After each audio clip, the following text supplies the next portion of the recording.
We are Things I Found Online, featuring me, myself, Louise Palanker, here with a panel of talented and lovely radio/music/entertainment professionals. We have hair/lawn dresser Paul Paradiso. We have Jen, who is our famous and exciting podcaster, Jennifer Fodor. Am I saying that? Fodor. I should have correctly Hold Fodor. Studied. Hey, hold Fodor. Hey, hold Fodor. And of course, comedian, writer, speaker, author, Jamie Alcroft. Give yourselves. I kept talking till the music ran out. Yeah, perfect. Well done. Timing. Kudos to my. I'm sorry I didn't come to like the name pronunciation rehearsal that we had before this. It's just like her name was in my brain, and the way I know Jen is through John Maddox. And you introduced us to Jen Fodor. It's a very melodic sounding name once you do it correctly. So today we're going to be starting the conversation with talk of Coachella. Am I pronouncing that correctly? No, wait, you're a Coachella. little too Coachella? Syllabically specific. You're too syllabically specific. I thought it was Bey-Chella now. It's You not could say Coachella. Coachella. It was Bey-Chella. It is Chella, Bey-Chella. baby. Yeah, Chella. and we're going to get into the whole Bay factor. But first, I want to say, Jen Fodor, you were at Coachella. Yes, I was. Jamie- Weekend too. Weekend too? Okay, Jamie Alcroft, you were at Coachella? Yeah. Do you have to claim your weekend in order to be legit? I was chilling at Chella. Claim your weekend. Chilling at Chella the first weekend. Oh, nice. Yeah. So you guys your cars may have passed each other. Are people hiking in? Perhaps. What happens? People were airdropping in. How do you get there?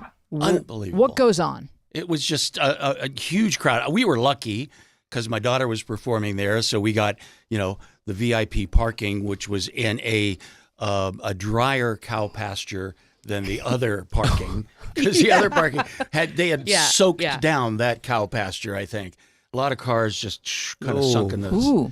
And so we were lucky, and we just kind of got in the back way. But the people were just wonderful. Everybody was great. Everybody was having a great time.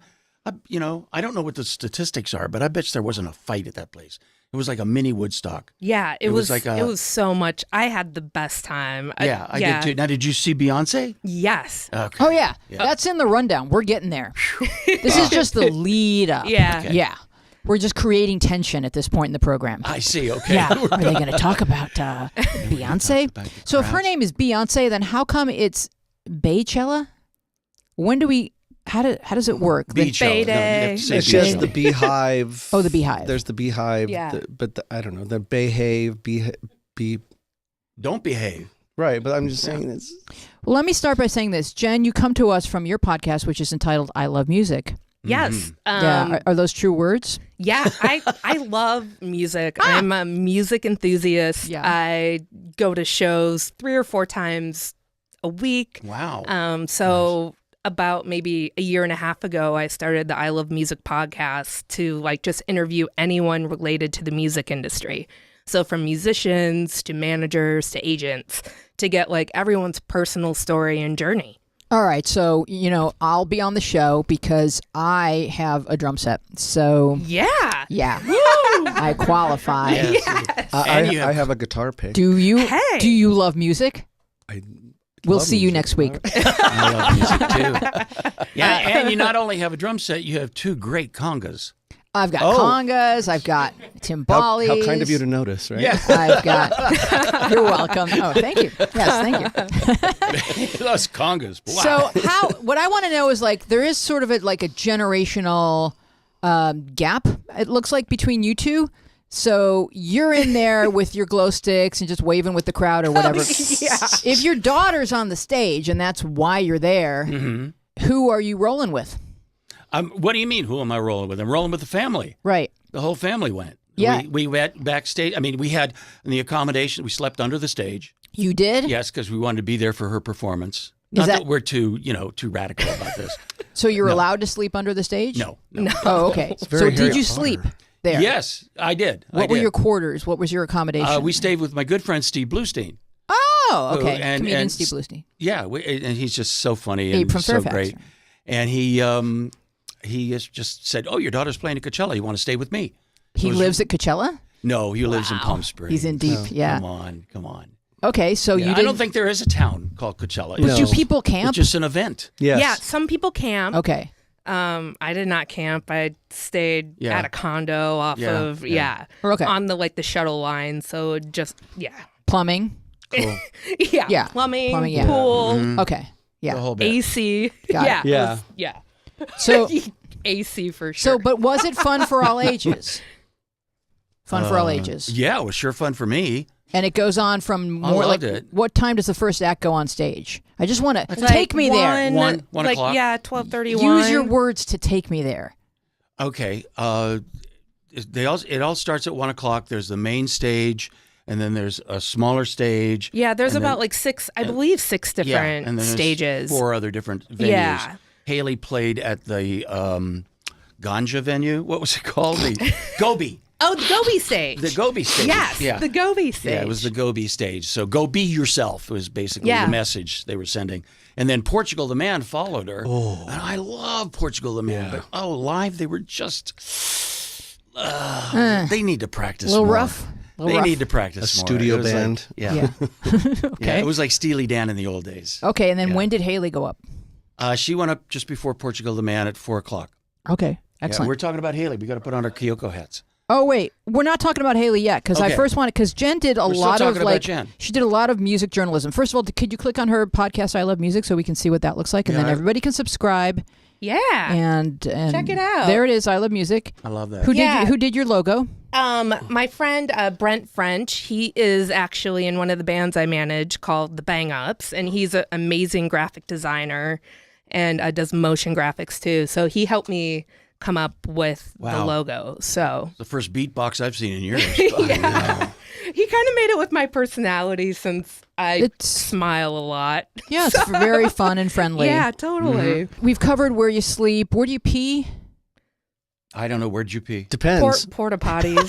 Yeah, I porta potties. I was not in Pretty the much. artist. Yeah, Pretty I was much. not in the artist area, so porta potties. So is there a long line to do everything?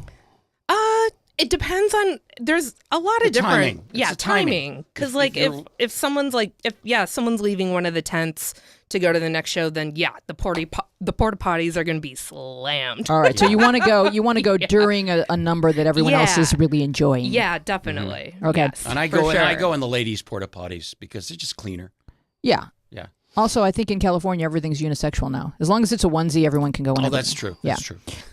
Haley Kiyoko. I'm confusing her with the actress on a show. Kaylee Kiyoko. Kaylee Yeah. Kiyoko. Yeah. Have they met? No, but they. Do they get each other's mail? Kiyoko's from Thousand Oaks and Haley's from Westlake Village. I mean, they were just like, they probably had, I don't know, some kind of contact. They went to over the different years. schools together. They probably. should Yeah, have they been went to in the different- same classroom driving the attendants take her crazy. Yeah.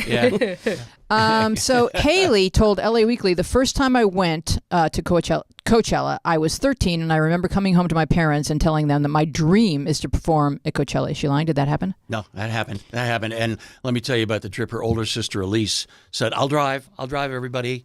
We'll go, Mom, Dad, don't worry about it. You know, I'm in control. It's okay. And they left. We sent them off with sandwiches and crackers and in the minivan, you know, and about an hour and a half later, I get a phone call from Elise. And she says, Daddy, I don't think I'm on the right road. I don't know if I'm just trying to get to Coachella. Where exactly is it? And I said, well, tell me what you're seeing right now. She said, okay, well, the ocean's on my right. Oh no! Yeah. Oh my And I gosh! said, oh my God, you're driving to San Diego. So they had to go. I think they were going to Suncoast Casino. They went Different show. Del Mar Racetrack. So they got to San Diego and had to go all the way back up to Palm Springs. It Well, was they a probably long could have trip. caught like a really excellent Bill Medley floor show or Yeah, like something. some sort of Three Dog Night cover band. Yeah, covered that. Because those are always fun. So here's what was going on at Coachella that I read from the internet, not having been there, but it said it was dubbed Bey-Chella. Do I have that correct? Yes. Pronunciation after Beyonce's performance, Yeah. and it was rich with nipple coverings, exposed G-strings, and Instagram models. Well, it was for me. So my question for you guys, yeah, of course, I know what you wore. So my question for you guys is this festival about the music, or is it about, hey, look at me and look what I'm wearing and look where I am?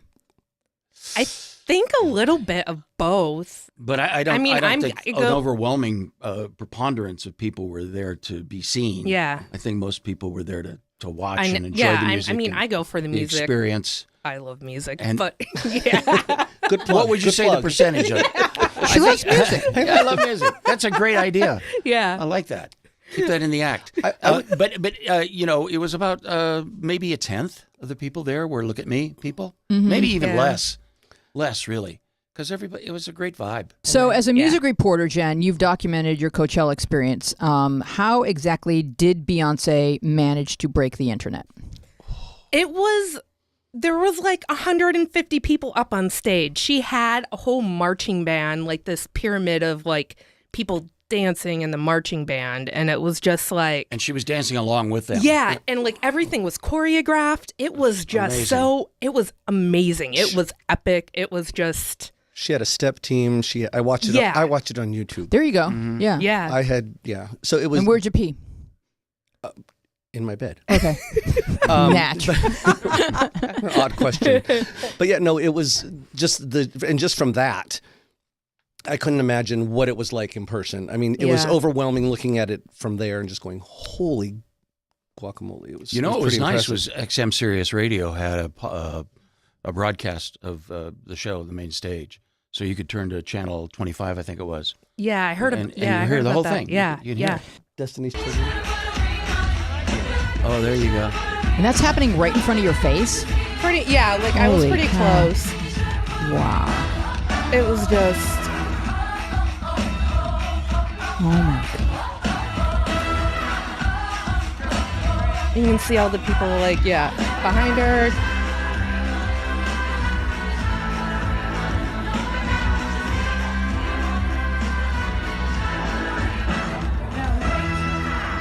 I want you to get nice and stanky with me. She's got that fan blowing her dude. I know. Oh, man, that's I would love to fierce. have one of those just all the time. Walking around behind you. Yeah. I think she has actually coined dance moves. Oh, yeah. She moves like nobody else before her. So I just coined the dance move. Yeah. That strutting thing that she does. It looks a little like Jimmy Cagney, though. I got to say. I think it's a little derivative. That's great. Just a tad hack. A little tad. A little like Yankee Doodle Dandy is, I think. That's what she was going for. George M. Cohan. It's all over her. It just, But then, weekend 2, the fall from grace, right? And this is what the internet loves to do to people. Lift you up to know. drop you down. So fans were upset because Bey pretty much the identical set the next weekend. phoned it in. So which one was it that she had the fan thing? Did you guys see you had Oh, 2. I That think. was weekend 2, the Yeah. weekend that Weekend I 2. was there. Yeah. It all broke. Yeah, that the guy or person, whoever it was, that was supposed to direct I the just fan. found it. Oh, did you? She had one too few fans. Unemployed. He's Get it? unemployed. It's wordplay. And she had to adjust it. There she is. There she is. There we Right? go. Oh, Now I'm and then pretty. he shows up. man. But see, do you know how much she paid for that hair? It's not real hair anyway. Yeah, I was That's gonna what- say. no, Yeah, but she it's paid but it more weighs for the hair It than weighs for the probably fan. more than she does. Yeah, real so hair. it So has if you to don't be have a it blown- loft. yes, How much does otherwise she pay she's- for her lawn? I can't tell you. You're, hair an, has to you're an be- expert. You're a lawn and hair expert. You should You're know. right. He's a lawn and hair stylist. That's right. That should be what you put on your business card, right? What do you do more of nowadays? Hair. More hair. More hair. Do you ever make the hair look like a lawn? I have some really good bush jokes, but I'm not going to. Okay. Yeah, we'll go there later. Boys, cover your ears. So we have some stills that Jen took, and I'm going to let John click on them and then let Jen describe the slideshow. Sure. For those of you playing at home with your earbuds and not able to see this, Jen's going to be descriptive. Ooh. So that was one of the art installations at Coachella. How many point stars is it? Is it 1, 2, 3, 4, Is that 2 stars or is that 1? 10? 10 points. That looks like 1 star. It's Yeah. a Yeah, it is 5-star 1 star. review for an art installation. Okay, you can go ahead and scroll through these, John. Beautiful. Just Google star and you'll see it. And that was that's like another art installation, and it was just like kind of translucent at night, and it was really cool. It's mystical. Mystical. And you go to, you told me you go to 2 to 3 concerts a week. Yeah. And do you tend to take photos or shoot video or just enjoy? I do. Yeah, I do both. I try to be present at like at the shows. But like for Beyonce, I wanted to remember it. So I was like, I don't care. I'm taking as much video as possible because I have never seen her, perform before. And I was like, I knew it was going to be epic. How do you guys feel about the etiquette of like how much screen time you should have to not disturb the people around you and maybe enjoying the experience? Do you wait and see if someone else has their phone up before? Like how do you guys work it? Boy, I don't think there's much consideration there at don't all. think so I think either. it's just everybody feels they're empowered to do that. And excuse me, could you take your phone off? I'm trying to see the guy on the stage. Yeah. I don't think I've ever heard anybody do that. That used to happen all the time, though. Did it? It did? I've been told by ushers to stop filming. Oh. Oh, Yeah. wow. Well, maybe It used to be a thing, but now it's like I think you can't copyright can't anything. stop it now. You can't Right. copyright Yeah. anything these days. So everybody's an editor, and like you were saying, everybody's a critic, and they can take you up, they can take you down, they move you every which way. Well, my But whole loose. history with this is that when I started making my film about the Cowsills, I started sort of filming wherever I saw them performing, and lots of times if I put it up just to give people like a sneak preview, Bob Cowsill would get really mad and say, "Take it down. We weren't completely in tune." And then I sort of saw his evolution into. I once saw Jay Leno walk off the stage at the Laugh Factory and grab someone's beeping light. Oh, Oh, wow. Yeah, and then it sort of evolved into Bob saying, "What I've come to is that we just need to sing in tune. Uh-huh. You can't fight this. Everyone has a recording studio in their pocket. That's who we are now." Mm. And so, Yeah. Yeah. Well, who was it that forbids phones at their concerts? we're getting to that. We have Jack that in our White. rundown. Jack White. Jack Yeah, White. so Jack White, do you have Yeah. that article, John? And I don't know how Sure. he's going to enforce this because I think it's just like sort of like Yeah. laying down a challenge. I agree with this. I'm like avidly against people having their phones out. Oh, at you do? concert. I do not. I don't get mine out like unless there's some reason like I don't know. I'm like I keep my phone in my pocket because it's like I'm not gonna look at this picture I take on my shitty iPhone.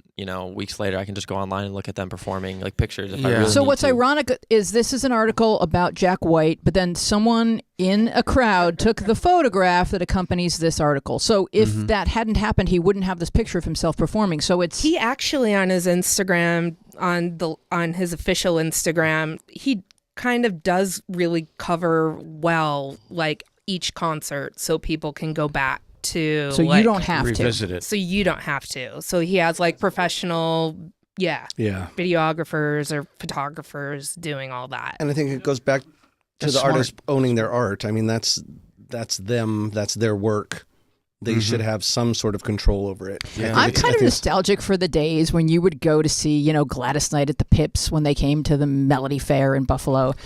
And you would take all these pictures with your Kodak, Instamatic, Of little using ants. flash photography and have these. Yeah. Your prints came back and it was the bald guy's head right in front of you. Just shining. And you can't see Gladys Knight or a Pip. But, you at least had tried. Not a pip to be found. Yeah, and, just people thinking that their flash photography from row 37 is going to light up the stage that already has like professional lighting. Is Right. just, it's amusing, but but I think But you miss those days. yeah, of or maybe amusement. like back in the covered wagon days when you would do a courtroom sketch. Well, that was your joke, right? Did Yeah. Mac and Jamie have that joke? Yeah, Oh, yeah, about- yeah. oh, Being, not having any cameras in the In the room delivery during room. the birth of our child. But we hire a courtroom sketch artist. Yeah, I love Has that some joke. Really nice pen and inks for around the house. And what's great about that joke is we've always had this compulsion to sort of capture a moment. To document. To Yeah, just remember it's- it by. it's That's true. like a human, like, oh, I love this so much, I just want to put it in a bottle. Yeah. And- Well, the hardest ones are landscapes. Are when you see, the lake and the trees and the mountains, and you say, "I just want to capture this," and you take a picture, and it really doesn't capture it. Yeah. I'm a big advocate of close-ups. I take a lot of. My kids always go, Yeah. "Daddy, get the camera away! Get the camera away! It's too close. You're too close." No, So but then if- I got a photo lens and a telescopic lens. But if you look back at the photographs you took in 1997 of the Grand Canyon, you're just kind of like yeah. flipping through them, Right. looking for one with your child, because that's the person who was changing every day. Yeah. Grand Canyon looks pretty much the same. Pretty much. So what we should be doing is taking more pictures of. Well, I don't think I have to tell parents to do that No, now that they you have don't. yeah. Pictures of people. Just don't. Yeah. But back then, yeah. Yeah. But they don't post them. They don't post pictures of their children They very keep them on their often. camera, and then, or they keep them That's on their right. phone, and then when they have to take a picture, they go, "Hold on, let me delete one," I'm because no sorry. one knows how to transfer their photo. I'm sorry, I'm out of storage space. I'm going to have to let you go. I know you're our first child, and we have a lot of photographs of you, but going to You've have to been delete one. documented. You've been done. Yes. So do we have a picture of Jamie and his wife Sarah? Where? I went to her. I think she pretty well documented your experience backstage, and I want Oh John yeah, she did. to flip through these because it pretty much represents every mood of the weekend. Oh Do you my have those, gosh. John? My own slideshow. So there's Sarah, and I do have to say that is a picture of Sarah on somebody's shoulders. Yeah, she And went I don't think she's been there for about 30 years. Go ahead.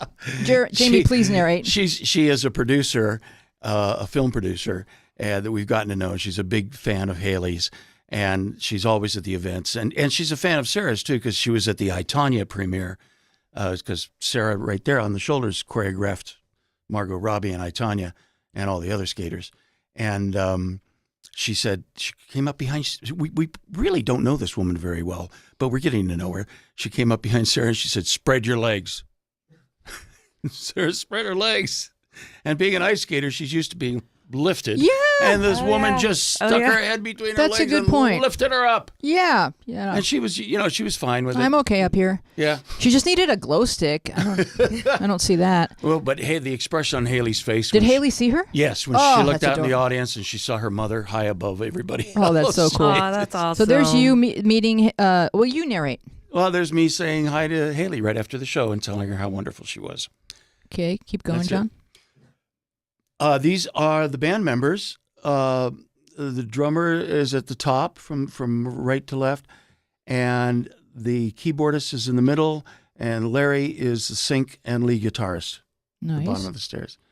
And there's my Thatch. daughter, Elise, and my son, Thatcher, and Elise's fiance, Jack. He's adorable.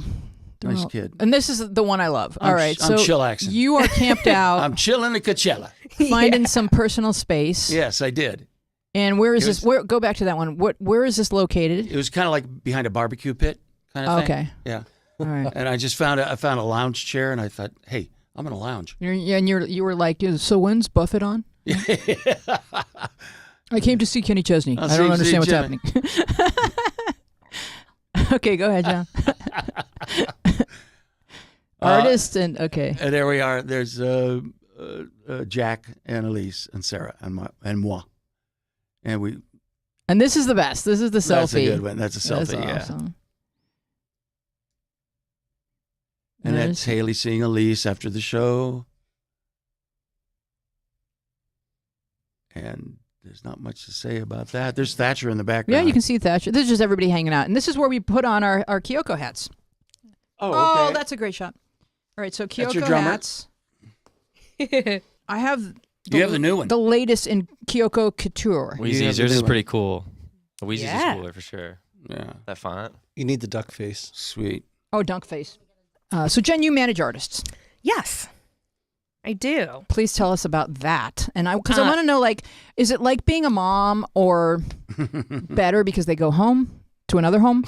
I mean, it's a lot of like I'm in my day job. I'm a producer at a production company, but it's a lot of the same skill set of making sure like things are on time and that like point A, everything's getting from point A to point B, and yeah, the marketing is coming through for the new album release or whatever might be happening or music video. So So do you notice that young artists tend to be good at social media, or does it just depend on the personality? it really depends on the personality, because there are some bands and some artists that like get it like on the head, where it's like not oversharing, but like it's like letting everyone know like what's going on in their day-to-day life, and then also when shows are happening. So yeah, a lot of the like bands and artists that I follow, I usually have some like personal connection to, or I have met before. So I think that also goes into it as well. Mm-hmm. Yeah. Because like like Beyonce's Instagram, I feel like is more Instagram model like, where it's not a very personal like Instagram. So it's modelly. Yeah, it's very modelly. Do you guys tend to follow artists you don't know on social media just to see what they're up to? Occasionally. You do? Sometimes, yeah. Have you? Your son is getting to an age where he's starting to probably develop an interest in music, or Yes, very much so. so do you manage what he looks at, or is he? I try to. Yeah. I try to. But there's like things where I'm like, that he knows it's not appropriate, mostly. But Yeah. but it's a tough thing because like I get that he likes the music. I love that he loves music as I do. Mm-hmm. Maybe not as much as you. No, no, I do. Yeah, no, I mean, you- I grew up. I worked at Kiss. I worked at Kiss Yeah. FM. Yeah, I worked, that's where I we worked met. I worked in music, and I worked at A&M Records for many years. So Yeah. I love music as well, and I wanted him to have the same thing. I want him to have the same sort of love for it and appreciation and. Yeah, I mean, I think there's a certain age where you kind of build your sense of identity around Right. the music that you enjoy. That becomes Right. a part Yeah, of like you definitely. figuring out who you are. Right. Definitely. Absolutely. Was it yeah. for you? I think so. I think I went through like a lot of different phases of like in high school, going back like to the oldies of of like Janis Joplin or whatever, Beatles. So I feel like I sometimes just go through phases of. Do you think the internet has allowed for different historical periods in music to remain cool because it's so accessible? I feel You- like I feel it's more like from branding and marketing, companies have glommed onto certain or will pick certain artists, and then suddenly they're blowing up because they were in an Instagram filter, they were in a commercial, they were used in I think that's my take from it, is that a lot of companies are using the well of older music to sort of. So it's the grown-ups that know what to pull right. from. But I also feel like if you're taking sort of a deep dive into who influenced your favorite artist and then Right. who will Right. influence them, you can go there. Yeah. When I was a kid, you had to kind of go through your parents' record collection Right. and not get in trouble Yeah. for playing them. Right. Right. Yeah. And it's just easier if you want to get inspired by something. It's just there. And now even with like Spotify and Pandora, they say if you like this, you'll like this. Yeah. They, Right. they recommend playlists for you, and they recommend artists to follow that you might like. And Have you ever which is- looked at that and then said out loud, "You don't know me"? I did. Because I have. I do it too. And Well, you don't I own just me. know where'd this come from. What deep in my psyche Right. did you delve in? How deeply did you delve into my psyche to come up with this song? No, this isn't anything like what I like. See, that's But more words for "you don't know me" Yeah, it is. Yeah. Well, I'm a little more verbose. with the on word it. psyche added, just because you think you're a smarty pants. I just wanted you to get to know me. Yeah, please get to know me before you pick out my music. We're gonna go news diving. Is everybody ready? Protective headgear. Okay. Snorkel. So, is everyone familiar with what happened to Joy Reid? Does everyone know who Joy Reid is? Yes. Show of hands. Okay, so Joy Reid is like, she doesn't know she's my best friend, but she is. And she's on MSNBC on weekends. There's a show called AM Joy, and then she usually spends like the whole week filling in for somebody like Rachel Maddow or Lawrence O'Donnell or Chris Matthews or what have you. So she's really a smarty pants, and she's very opinionated and bold. Anyway, the internet being what it is, people dug up some old blog posts from Joy Reid, and they discovered that she may or may not have said things that she doesn't any longer believe. She can't find that they've been specifically tampered with, but she doesn't remember writing this, and I just kind of wanted to explore what may have happened, because she spent her Saturday show exploring this and with a panel helping her figure out where her head was if she did write those things. To me, the question to her I would have posed would have been, did you feel this way? Because it doesn't really matter whether you wrote this stuff. Yeah, that's did you right. feel Yeah. this way? So back in 2007, 2008, Joy Reid may or may not have written blog posts that were insensitive to the LGBTQ community. She is quoted as having said, "Most straight people cringe at the sight of two men kissing. Most straight people had a hard time being convinced to watch Brokeback Mountain.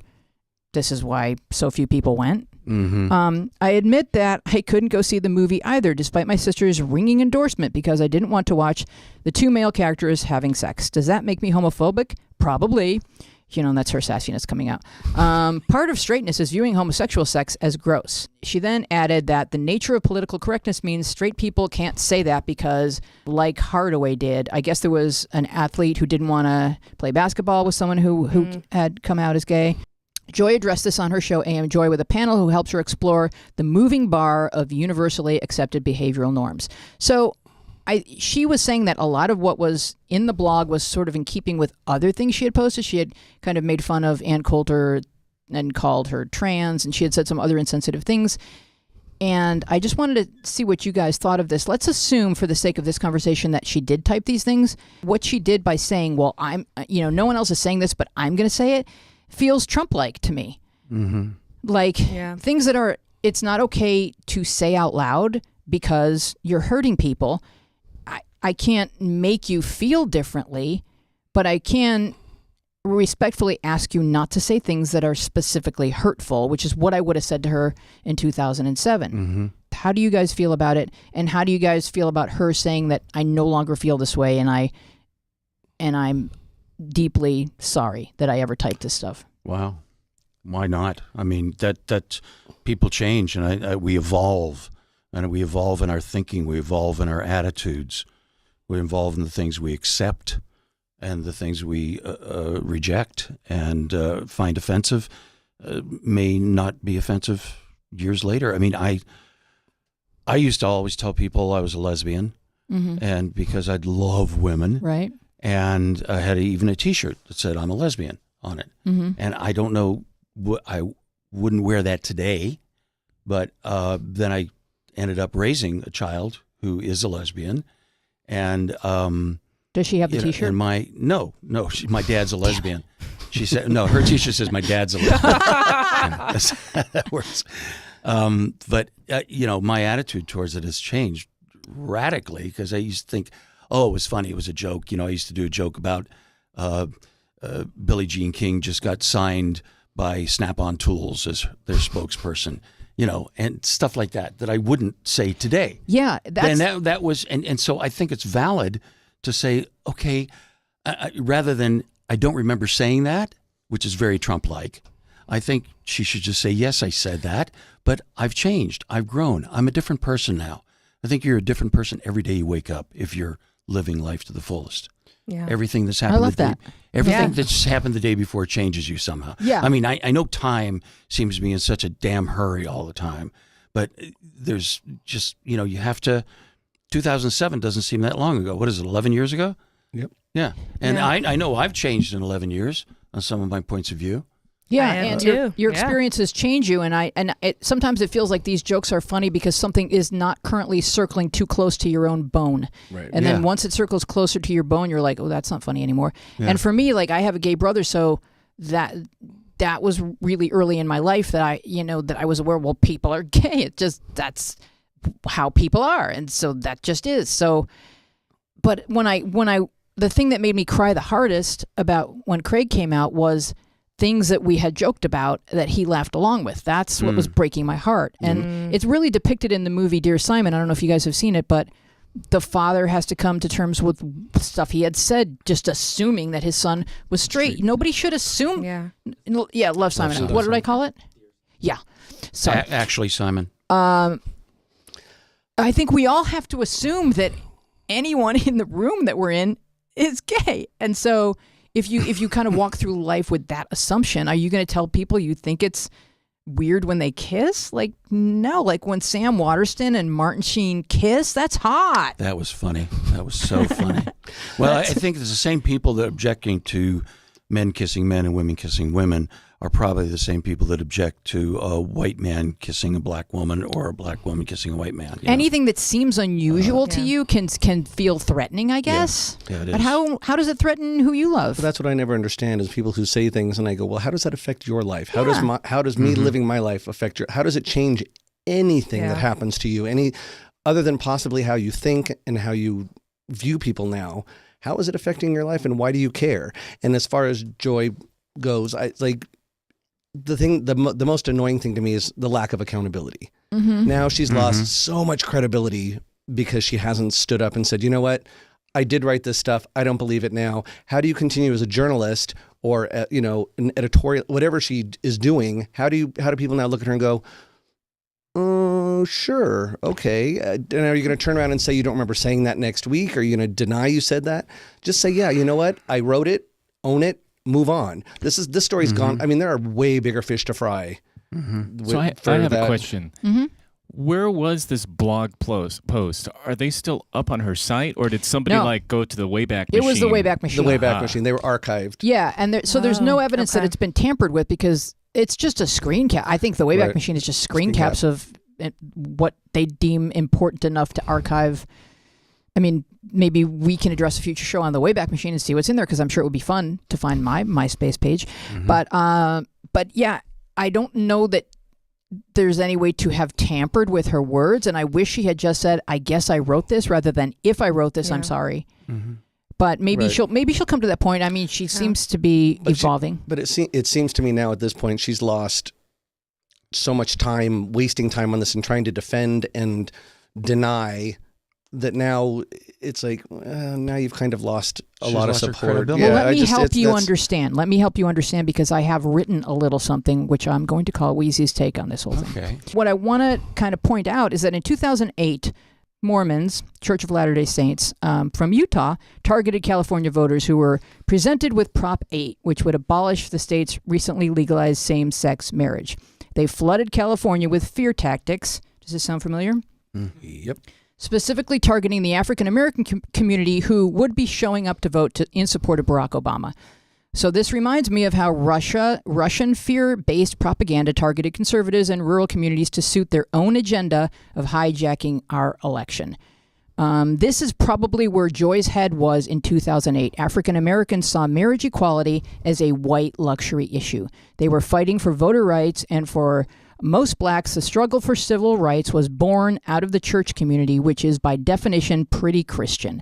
Their thing was still civil rights. And as white people, we may not recognize what was a priority to Joy Reid in 2008. Right. And so it might be easy for us to say, hey, you were being pretty hateful, when she was really just sort of protecting what she felt was a priority, which is let's not take our eye off the ball. Let's get Barack Obama elected president. And that may have been where her head was. But I think, as a gay, back during that time, I have, and this is going to sound very cliche, I have black friends. But they were even saying, like, why are we spending so much time on this gay marriage thing when we have so many other issues that need to be handled first on a equality level across the board?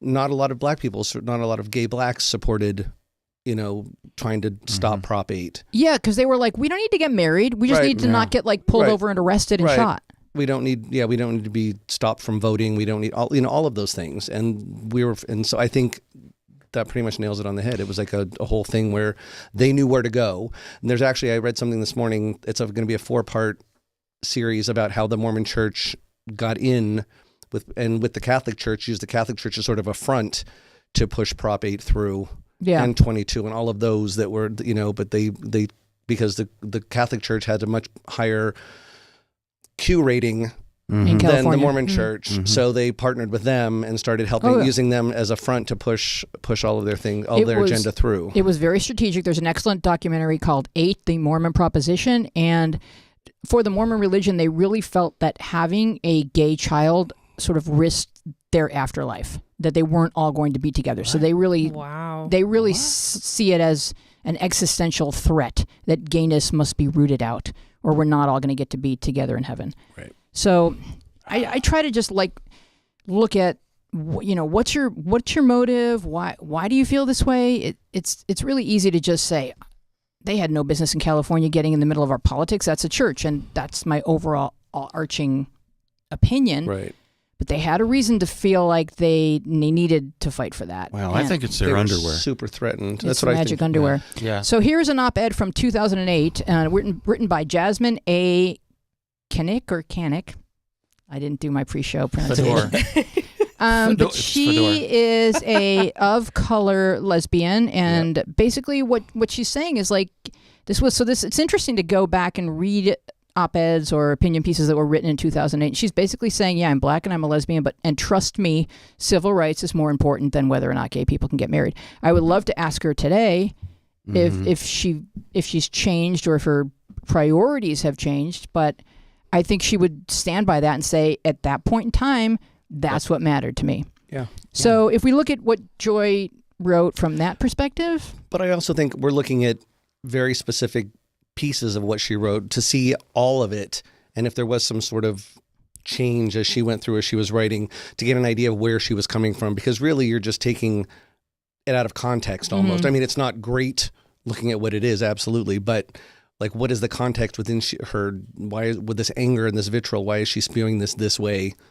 Like, to have a better understanding of that. Right. And then now, I mean, like with Rachel Maddow, who doesn't speak for all gay people, but you know, no, I know. And all straight people don't speak for all straight people either. So, you know. Right. So they've all sort of given her a half-ass, if I can say that, sort of like backing her up. Well, I think they like her, and that's a big part of it. But they're also still not all the way there because she's not being accountable. And that, to me, that's journalistic integrity there being crapped out, because she's just saying, well, I don't recall, I don't, to the best, you know. So they're all saying, well, she's great at work. We like her. We like her very much. Yeah. Maybe but not get off her back, leave her alone. There's nobody that's come out fighting for her that I know of. But how do you feel, generally speaking, about our humans' tendency to sabotage another cause in support of our own? I'm not in that frame of mind, so that's a hard question to answer, Alex. Because I was listening to this week's This American Life last night, and it just reminded me of the situation, because it's about how a group of Hispanic and black kids were taken on a field trip to see Schindler's List, and they were taken to like a predominantly white neighborhood, and there wasn't enough space for them to all sit together, so they're scattered throughout the theater. It's a huge theater. And it's black and white, and it's slow, and it's 3 hours, and then it's just weirdly violent and sexual. And they were doing 16-year-old things like laughing inappropriately and yelling out loud and heckling. Yeah, and so the people in the theater became just outraged because they knew what they were watching and the reverence, associated with this dark point in history, and they went into the lobby and complained, and the manager came on the stage, stopped the film, and he said, will the children from this school please leave? And he made them leave, and as they're walking up the aisle, one of them legit heard somebody say, go back to Africa. And and the kids didn't know any Jews. They didn't know what the Holocaust was. They weren't properly prepared for the field trip, and they just felt like they were being treated, in a very hostile way. They hadn't seen enough of the movie to even know what was about to happen. Right. Yeah. And everyone handled it poorly.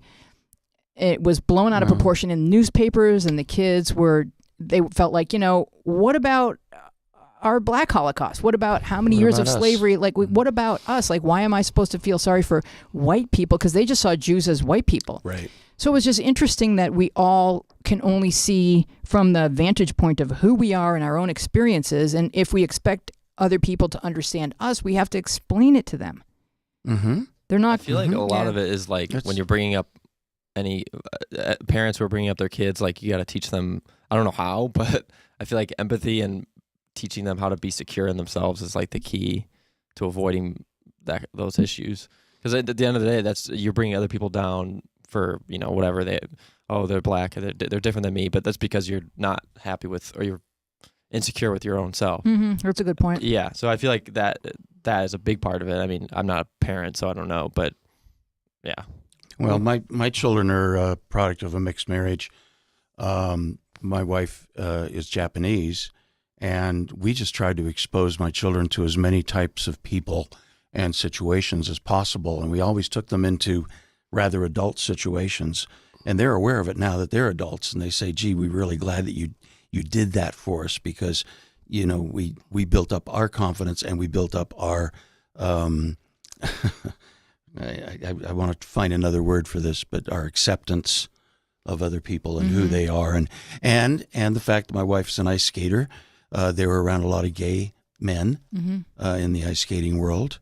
And it was, and all colors of skaters. And and then on my side, they were around comedians. Oh, boy. I don't think you should have done that to them. That's like putting their feet to the fire. It really is. Child services. So we tried to expose them, but then we learned very quickly to keep them away from comedians.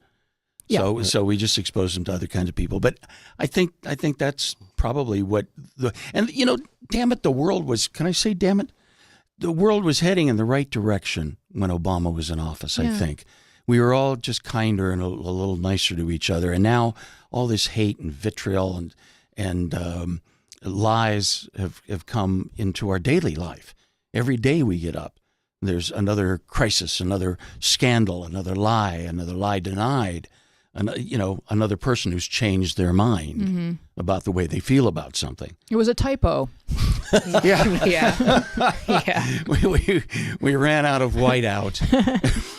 So let's talk about this. What happens to celebrities who are publicly pro-Trump, and are you guys okay with people being cast out of celebritydom just for being pro-Trump on Twitter? Oh, that's always happened, though. Barbra Streisand's always been,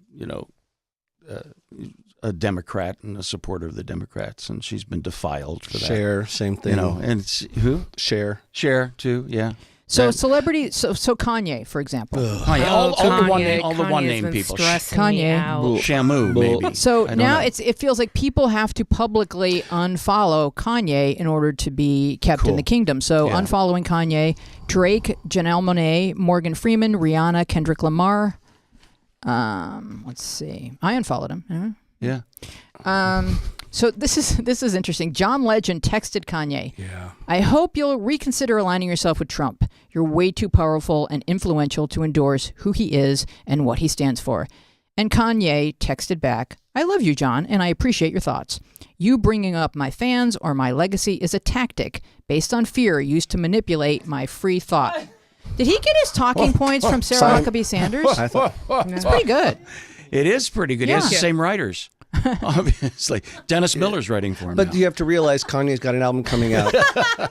Exactly. He's got an album. Kanye's got an album coming out. That's what this is all about. Yeah. That's all this is about. So it's media manipulation. So is he as transactional as Trump? Master. Is it like a first, Absolutely. like a First Family album, like doing impressions of Trump? It should be. Is it like the rebirth of Von Meter? I hate being so cynical, but when I heard all of his doing this, and then they were like, "Oh, and don't forget, there's an album dropping next month." I was like, "Would that make you more likely to buy his album?" Yes. No. It's just a big stunt by him for sure. Yeah. He's just being an asshole to make It's a money. stunt. Yeah. It's just press, and people who love him love him. People who hate him hate him.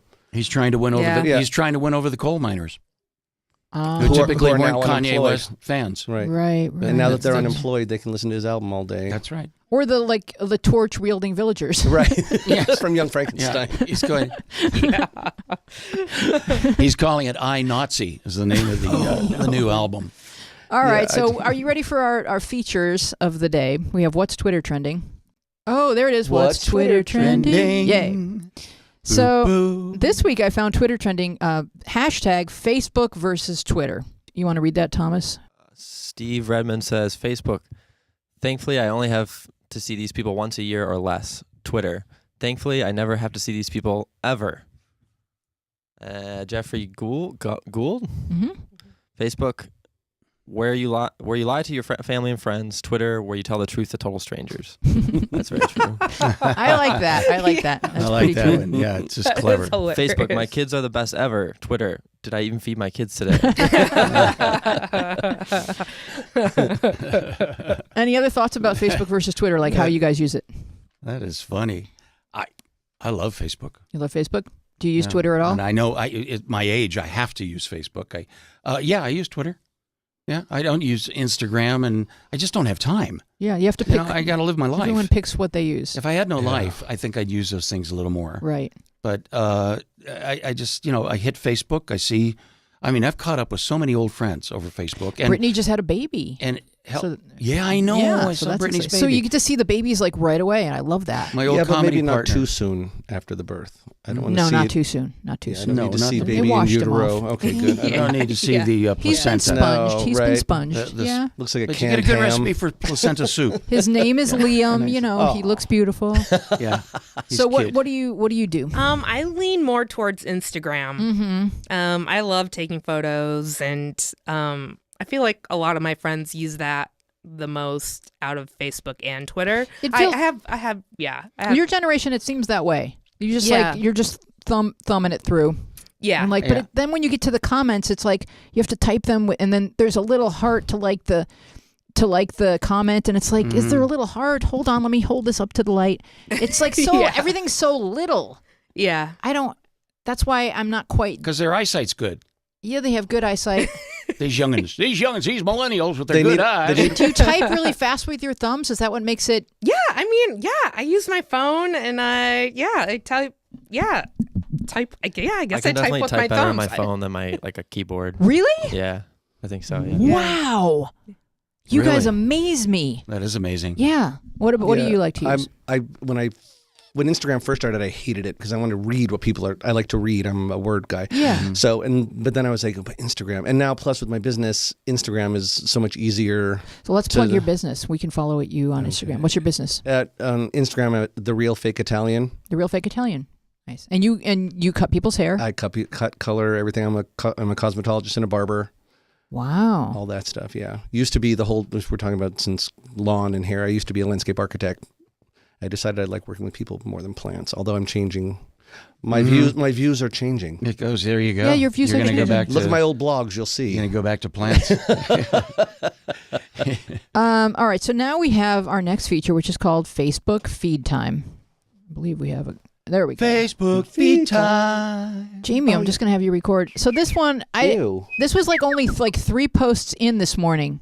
And I'm like, I'm done. I got it. This is Sharon Daniels Rothberg, and she wrote, so just now I took this tomato out of the fridge for lunch and thought, this is weird. Should I eat it or delete it? And John, do you have John, could you please read the comments? Because, I mean, that was a piece. We all get to see it because Facebook is awesome. That's not a piece. That's a goiter. That's a goiter. Oh, maybe it's a bunion. Tomato with a goiter. So what do we got This there? is an interesting name. Enid? Is that how you pronounce that? Enid's a name, yeah. Enid. Yeah. If you turn it upside down, it looks like it's giving you the finger. And Sam Rothberg says, looks like a penis, only smaller. Looks like Trump's penis. Bonnie Laura says, it's a Gentile tomato. Okay, well, somebody went in the Wayback Machine, Jackie Taylor. It's a Jimmy Durante tomato. Aww. Oh, yeah. We also have... I got 1 million of them. Cha-cha-cha. There's like a little theme here. Sexy tomato, horny tomato, Jimmy Durante tomato. Was he? Yeah, he had a big nose. Yeah, big nose. Yes. Yeah. It was a proboscis. Oh, my. And then last one says, I bet it was yummy. Is that a tomato in your pocket? Oh. Yeah, how would you slice that? So, ouch. I want to thank... Is it just me, or does that look more like a nose than a penis? It does. No. But should she eat it? That's the main thing. Is like... It really depends on the type of person you are. Well, yeah. And it depends how she's going to eat it. She's captured the moment. Eat it.